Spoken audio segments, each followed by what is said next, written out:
Hello, BookTube. I have another mail haul for you. Mail haul number 19, I think, or 20 of 2017. And of course, the most melancholy mail haul of the week, because it's the last one before the bleak and barren wasteland that is Sunday. It's a fairly good stack, and it ends in a couple of things that could be charitably construed as boxes, so we're all right. And the first one is this. It's not bubble wrapped, so I suspect it's from an individual rather than a publisher. Let's see what this is.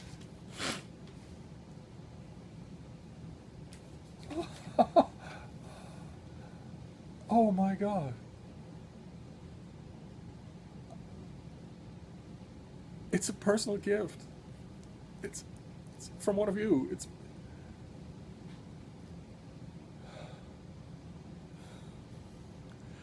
I mentioned on a video of mine a little while ago a great 19th century Edwardian British myth reteller named Roger Lancelin Green. I mentioned that I love his books, and I mentioned that the one I don't have and want is Heroes of Greece and Troy. And one of you got it. Sent it from Germany.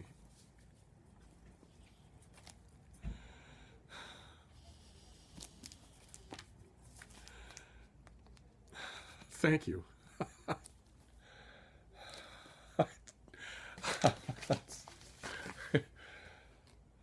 Thank you. Thank you very much. Let's move on. Let's move on to the other books. This is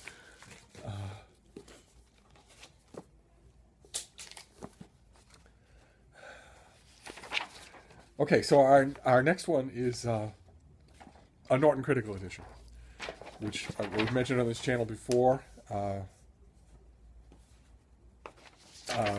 That what they are is the text at the front and then critical essays and reception in the back.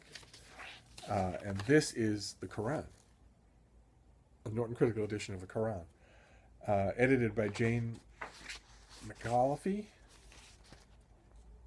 Revised translation, origins, interpretations, analysis, sound sites, and the Quran in America. This is a new production from Norton. Wow, there's a lot in here. There's a lot in here. Interesting. Okay. Interesting. Fascinating, really. Good.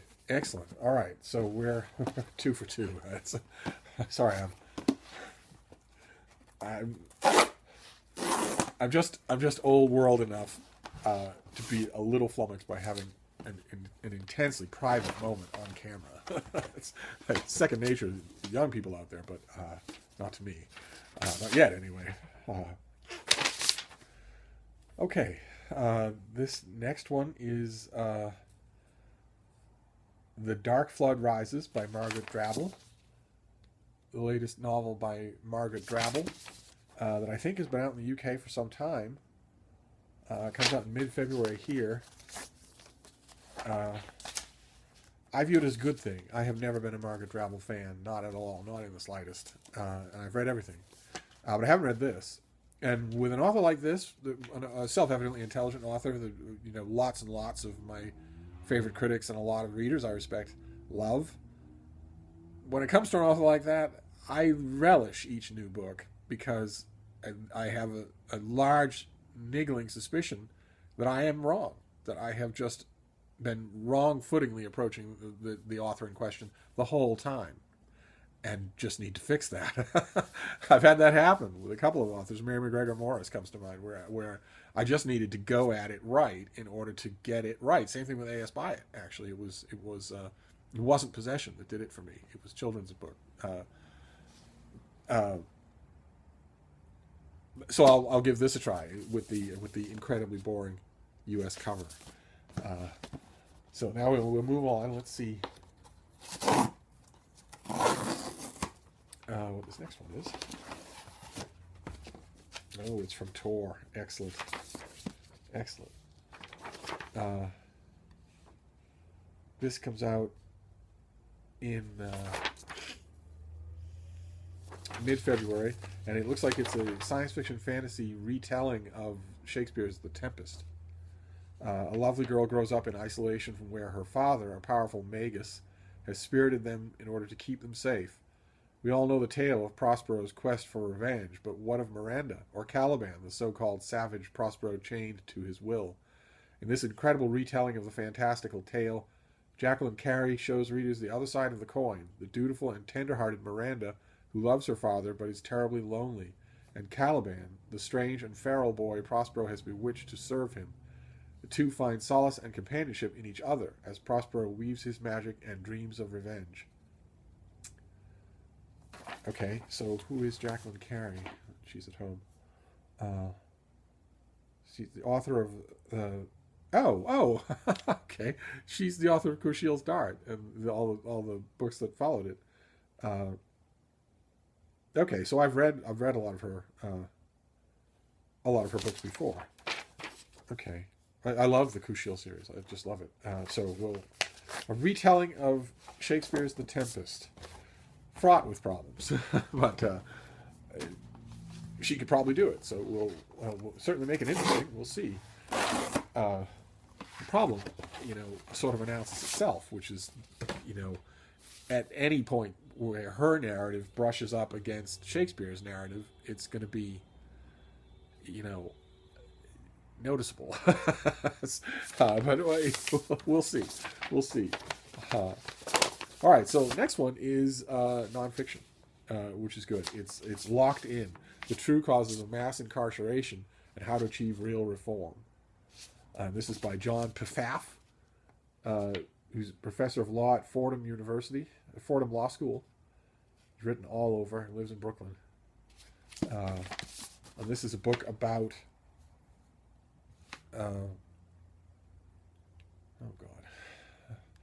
Donald Trump's surprise victory in the 2016 election upended most people's expectations of what public policy in this country, including criminal justice reform, would look like over the next 4 years. While his opponent laid out a proposal for end-to-end reform of the criminal justice system, Trump surrounded himself with tough-on-crime advisors and spoke favorably of aggressive crime control policies like stop and frisk. Yet as voters elected Trump, they also passed a large number of statewide criminal justice reforms. Surprisingly, criminal justice reforms seem poised to survive even under a Trump administration. That's lunacy. I realize the publicist has to do something, right? They have to spin it somehow. This book was in production long before the rule of law ended in America. There's only so much that a publicist can do to spin the book once that becomes true. In an America ruled by the white supremacists who form Trump's entire cabinet, what do you think would happen if a white DeKalb police officer shot dead a black teenager, an unarmed fleeing black teenager? What do you think would happen to that police officer? Even for the last 8 years, with a black man in the Oval Office, nothing would have happened to that officer. Under the current administration, he'd probably get a parade. And no one in Trump's cabinet, if you want to call it that, thinks there's anything wrong with the American criminal justice system, with mandatory minimum sentencing, with solitary confinement for nonviolent crimes, with rampant amount of corruption among the officials whose job it is to ensure there is no corruption, massive amounts of violence, huge incipients of incarcerated rape gangs. And what can even a Trump supporter say that they think that system will get more humane in the following years? No. The key that makes a book like this elegiac, I will read it. Of course, I will read it. But the thing that makes it so bittersweet is that not only would Trump supporters say that they don't think that system is going to get more humane, they would say that it shouldn't get more humane, and that they are validated in thinking that by what happened on Election Day. So I guess the moral of the story, it won't be one that this author hits, I'll bet, but the moral of the story is do anything you can to stay out of the American criminal justice system.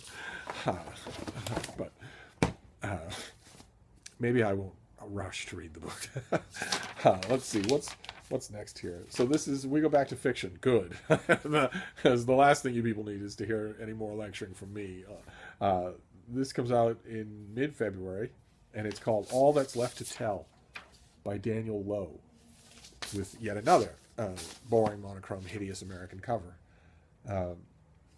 He teaches writing in Pittsburgh, Pennsylvania, and received his MFA in writing from the University of Pittsburgh. And this is his first book, but he's not an ingenue. He's not young. That's interesting right there. Okay, so what is all that's left to tell?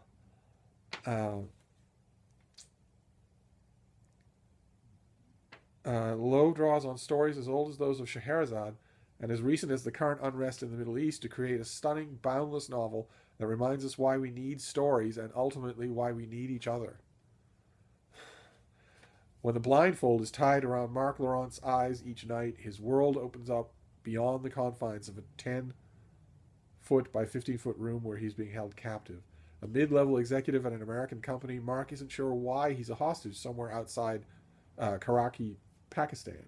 But one thing he knows, the only constant he can rely on anymore, is a woman's voice that visits his cell every night, a woman who calls herself Josephine. Huh, okay. That sounds Hollywood ready. Okay, so now we move on to the box-like objects. So we'll start with this one. The other one looks considerably harder to open.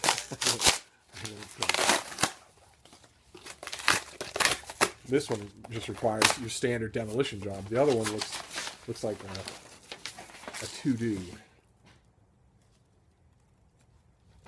Okay, this is not anything I requested. This is from the University of Nebraska Press. It is. You're all right. You got it. There you go. It is Flock Together. And the subtitle is A Love Affair with Extinct Birds by B.J. Hollars, who's very young. He's an assistant professor of English at the University of Wisconsin at Eau Claire. He's written a lot of books. Good Lord. Interesting. Okay, so what have we got? What have we got here in Flock Together? After stumbling upon a book of photographs depicting extinct animals, B.J. Hollars became fascinated by the creatures that are no longer with us, specifically extinct North American birds. How, he wondered, could we preserve so beautifully on film what we failed to preserve in life? And so begins his year-long journey to find out, one that leads him from bogs to art museums, from archives to Christmas counts, until he at last comes as close to extinct birds as he will ever during a behind-the-scenes visit to the Chicago Field Museum. Heartbroken by the birds we've lost, Hollars takes refuge in those that remain. Armed with binoculars, a field guide, and knowledgeable friends, he begins his transition from budding birder to environmentally conscious citizen, a first step in a longer journey to understanding the true tragedy of a bird's song silenced forever. Interesting. That sounds interesting.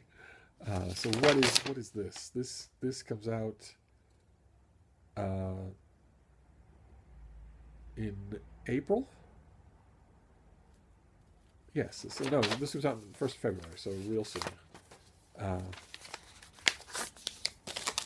That sounds really good. I wonder if he goes through it. Does he go through it extinct bird by bird? Of course, when it comes to extinct American birds, the marquee items are few. There are only few that anybody knows. The Lord God bird, yeah, it's all through here. Okay, so, all right, so extinct birds. Didn't see that coming. And then we have this thing. Look at the size of this thing. This is, it's bolted shut. We'll hope that it behaves itself. What is this? This is also a University Press thing. Penn State University Press in this case. Oh my. Art and Celebrity in the Age of Reynolds and Siddons. Look at that. Artwork. Art and Celebrity in the Age of Reynolds and Siddons. It is, and yet, okay, let's see. Popular actors in George and London gave larger-than-life performances at Drury Lane and Covent Garden.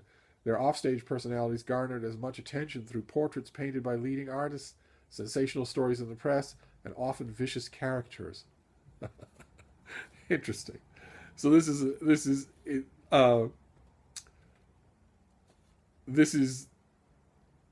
18th century paparazzi. This is the intersection of art and celebrity. That's great, just like the title says. Although one thing is a little confusing to me. Those of you who are art connoisseurs maybe will be able to spot it. Art and Celebrity in the Age of Reynolds and Siddons, and yet who is on the cover? That, if now I have to know.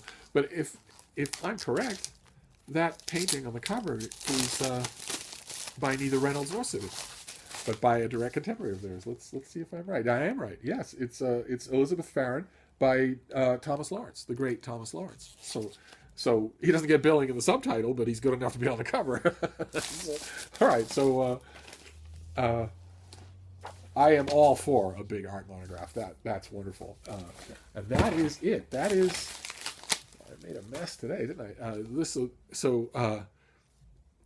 Trump loyal. This is painting and celebrity. That's wonderful. And then we have Flock Together about extinct birds. All That's Left to Tell, a novel. Locked In about the American penal system. Miranda and Caliban, a fantasy retelling of Shakespeare's The Tempest. The Dark Flood Rises, a new novel by Margaret Drabble. The Norton Critical Edition of the Koran. And Heroes of Greece and Troy by Roger Lancelyn Green. And that's it for now. That is our mail haul for right now. And I'll see you soon, book 2. Thank you.